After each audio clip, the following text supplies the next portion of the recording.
sono Manu di Italy, still with the verb piacere. Now this is lesson number 3 of Piacere week, the week where we talk about this horrible Italian verb. No, really cool. Piacere is just horrible because it doesn't work the same as other verbs or as English. And we've already seen how it all works. We did some practice. Then we saw how it works with third-person subjects. We did some practice. So what's in today's lesson? We're actually going to learn 2 things. One is, how do we bounce the question? So if somebody says, do you like this? And you answer, how do you bounce the question? Most English speakers do it wrong. Okay, so maybe you're one of them, I don't know. If you've been saying e tu, as in, ti piace la musica italiana? Sì, e tu? If you've been saying a tu, that's not right, okay? But let's learn how it works and why it works that way. Maybe you know already by now. And also, we're going to learn how to speak with the verb piacere when we need to emphasize something. Because, think about it. We don't use the subject in the verb piacere. So, in English, you can say things like, I like music, she doesn't. So you can stress the subject, and then we know, we know what we're trying to say. Well, how does it work in Italian when we don't actually say the subject, especially for this verb, because we don't even use it, basically. There's no subject pronoun. So we'll learn that, and it's an amazing thing that very, very few learners of Italian actually get to a point where they can use this way, and so you'll be one of the few, and hopefully you will thank Italy Medici for helping you with this. So if I've been helping you, please give this video a like, and share it if you find it useful. Grazie mille e alla prossima!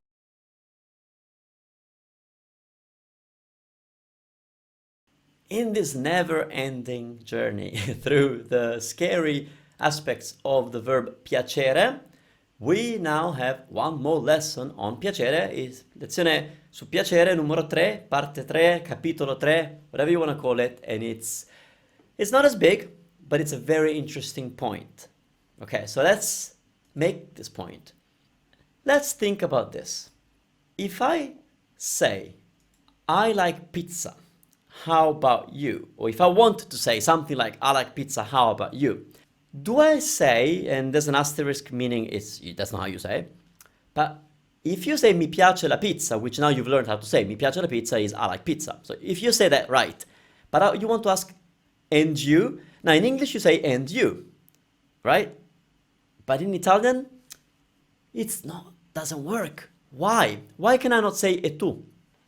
Well, I don't know if I should say the truth or whether it's a bit complicated, but when you say, I like pizza and you, it's the same as saying, I read a book and you read a book. Okay, so that and you means like, and you as the subject of the verb, do you read a book? Problem here is that with piacere, the person is not the subject. So you cannot say and you because that would imply that you is doing the action. But in this case, the person is not performing the action. The person is receiving the action.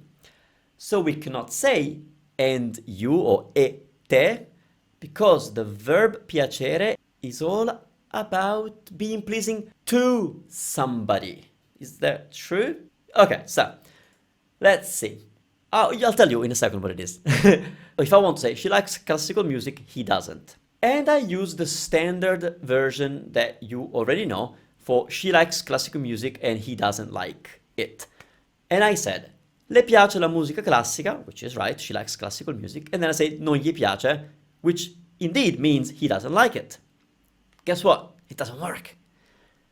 It's not that it's grammatically incorrect. It just doesn't make any sense because I'm saying le piace la musica classica, non gli piace. I get lost.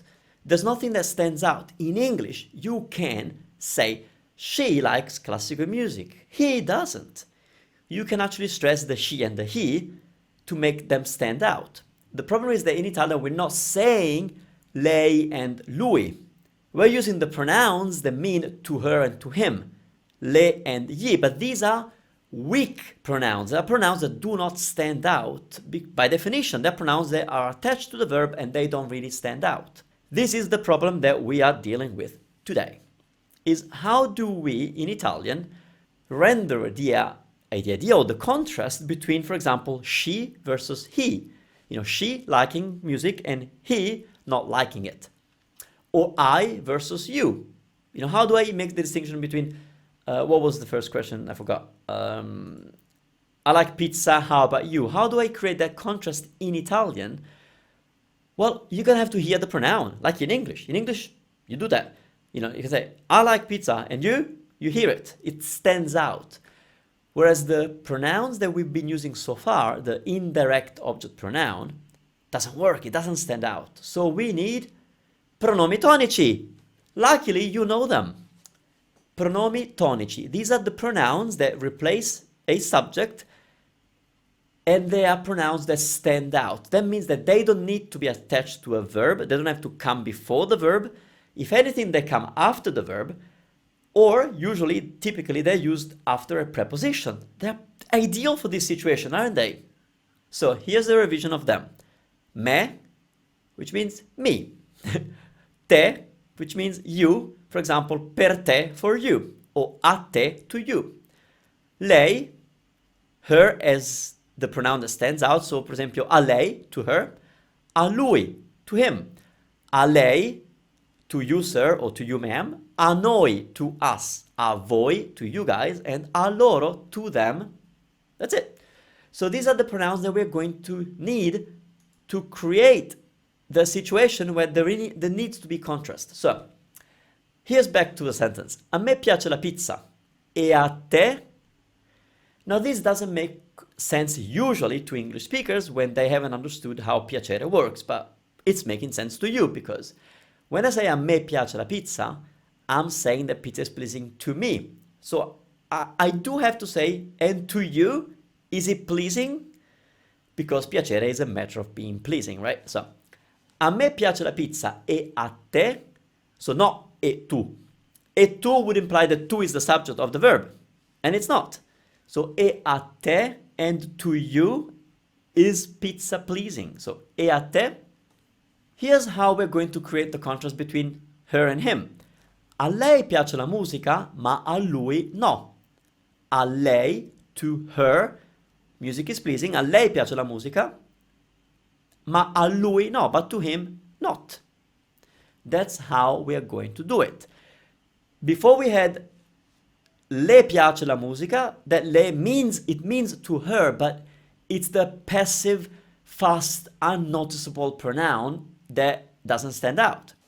And it doesn't allow for contrast.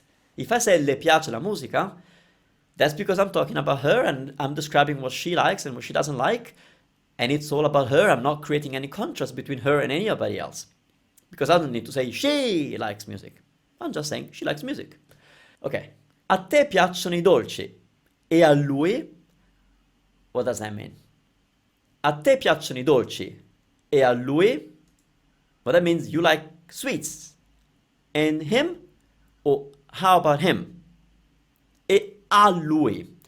Not e lui, because that would imply that lui is the subject, but we say e a lui, to him. So what's the difference, Manu? I mean, if I say mi piace Firenze, which is correct, or a me piace Firenze, which is also correct, what's the difference?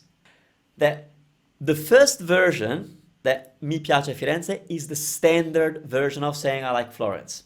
The second version, a me piace Firenze, is the emphatic way of saying it. So don't start using the second version all the time, because it's like using caps lock every time you send a message or an email. Like people will say, why are you yelling?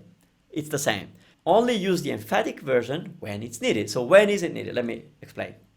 If I say mi piace Firenze, I'm just expressing my opinion that I like Florence, and that's fine, it's grammatically correct, and that's what I want to hear. If I ask you, what do you like? You say mi piace Firenze. Or if you get to Florence and you look around and say, ah, mi piace Firenze, I like Florence. It's the way you'd say it.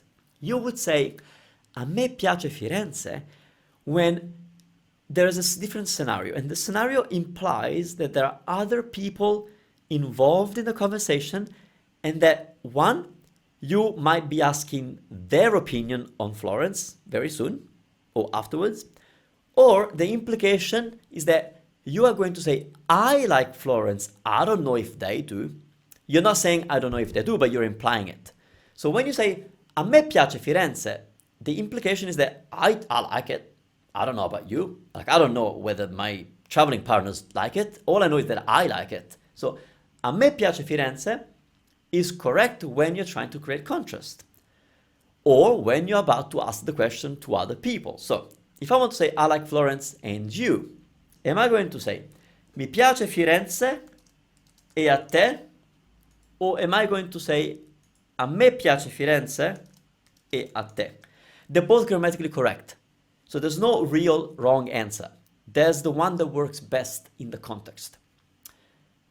Which one? Number one, number two? Well, it's the second one.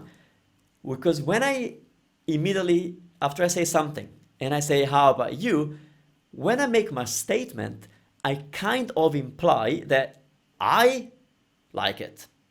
I don't know about you, and I'm about to ask you. So, a me piace Firenze e a te? It's like saying, I like Florence. How about you? You're actually stressing the subject almost. So that is the Italian way of doing this. So let's try these sentences together. Let's say, we like to eat at the restaurant, they don't. So here there is contrast between what we like and what they don't like. So, instead of saying ci piace mangiare al ristorante, which is the standard way of saying we like to eat at the restaurant, we need to say something else. What do we need to say? A noi, to us, it is pleasing to eat at the restaurant. Now, ci and a noi literally mean the same thing, but ci is the statement with no emphasis, and a noi is the statement with the emphasis. And why do we need the emphasis? Because we are throwing in other people in the sentence, or in the mix, or in the story, and it's them. A loro, no. Now, we'll look at how to respond to questions about liking in a different lesson. So let's go with a loro no, or you could even say a loro non piace. It's not pleasing to them, but let's leave it to a loro no, it's a lot easier. To them, it's not. To them, not. So, they like to dance, we don't. Again, the standard way would be gli piace ballare. But that would mean that it's just a statement about them and there's no contrast between them and us. But we want the contrast. So I'm not going to say gli piace ballare, I'm going to say a loro piace ballare. We don't. A noi no. Now, if you're getting lost, it's okay. It's a difficult concept, and watch the lessons over and over again, download the PDFs and do more practice, and it'll sink in. It is a different and difficult concept. So, why is it this way? Well, a loro piace ballare. Dancing is pleasing to them. To us, it's not. Logical in my mind, but not in yours, I understand. A loro piace ballare. To them, dancing is pleasing. A noi no. To us, it's not. Finally, I like dogs, you don't. Again, if I was making a statement, you make the standard statement with the mi. Mi piacciono I cani, that means I like dogs. It's generic, I like dogs. But now I want to say I like dogs. You don't. So? A me piacciono I cani, a te no. A me piacciono I cani, a te no. Now, like I said, it's pretty a lot. Basically, what we're doing is we're taking the indirect object pronouns that you do know, like mi, ti, ye, le, ci for us, vi for you guys, and ye for them. And we are kind of breaking them up into the actual meaning. So, mi means to me, so it's a me. Ti means to you, therefore a te. Ye means to him, therefore a lui. Le means to her, therefore a lei. Ci means to us, therefore I could also say a noi. Vi means to you guys, therefore I could say a voi. And ye means to them, which means I could also say a loro. So it's the same thing, we're just splitting it open when we need to hear more, when we need to emphasize. Otherwise, you don't open it, you keep it closed with the pronoun, with the indirect object pronoun. If you need to emphasize, you split it open with a. Now, we saw this earlier with the person's name. We said a Marco, a Luigi, a Rita, a Sandro. Same thing we're doing here, really. It's the same thing, okay? So you actually know this already, but you had to see it with the pronomi tonici, I think. Anyway, here's some tips or reminders as usual. For emphasis, you will need pronomi tonici. Not pronomi indiretti, not indirect pronouns, but pronomi tonici. These are the ones that stand out on their own. Or you could use a plus the person's name. Quindi a Marco, a Lucia. This form is the emphatic form. It does not replace the general statement when there is no contrast. So do not start saying a me piace la musica if all you're saying is that you like music and it's just your own story. It's your own thing, it's your time. It's just mi piace la musica, that's it. Mi piace l'Italia, mi piace questo caffè, I like this coffee. But if the implication is I like this coffee, I don't know whether you do or not, then you can say a me piace questo caffè. It's all in the intention, obviously. And to ask and you, so to reciprocate, to say whether the other person does that liking as well, we say e a te. E a te, because that means and to you. If we were formal, we wouldn't say e a te, we would say e a lei, and to you, sir, and to you, ma'am. How about and to you guys? E a voi? Perfetto. So, one giant brick added to the house of Piacere, and let's move on with some practice, because we need it, I understand that, and we'll come out knowing a lot more after the practice. So